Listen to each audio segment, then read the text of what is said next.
watching WeAreParentsTalk.com, and we've got another health tip for you today. My name is Andrea Howick.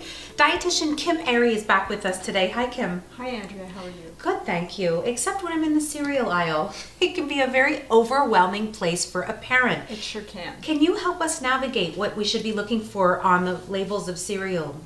Well, I think the first thing we want to remember, I have a lot of clients coming in and they're only looking at the nutrition facts panel. That would be just that information right there. Yeah. And the fun thing about the nutrition facts panel is that it tells you in a nutshell, in a snapshot, what nutrition is there. You want to remember, though, that the serving size is the most important thing and the first thing to look at. Okay. Because it's going to be different for every cereal. Interesting. So it's something like a half a cup or... Could be a cup, could be half a cup. Okay. Some cereals even give the nutrient value with the milk added, some don't. So you want to check that out as well. Good information. The next thing you want to remember to look for on the nutrient facts panel, and I think it's the thing that confuses most people, is the sugars. And remember that the sugars on the nutrient facts panel include natural sugars and added sugars.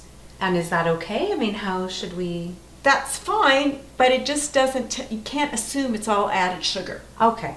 So what you have to do then is go back and read the ingredient list to find out how much sugar has been added to your product. Oh, you mean that list of chemicals with weird names I can't pronounce? Yeah, and you want to remember that on that list, the ingredient that's the first one on the list, that's what's going to be the most in your product, and the one that's the last on the list is the least. And so then you can look for sugar on that, and sugar usually is anything ends in OSE. So glucose, sucrose, fructose would all be examples of sugar. And would they add multiple different to one product, usually? They could. And a lot of them make claims now, for example, whole grains. Is that a good guideline? Or that's a good guideline, whole grains, and another good guideline would be fiber, high in fiber.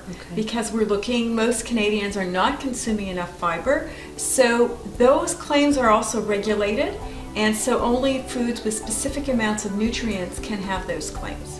Kim Arrey, thank you for joining us. Thank you. Talking about reading labels in the cereal aisle, another health tip on WeAreParentsTalk.com.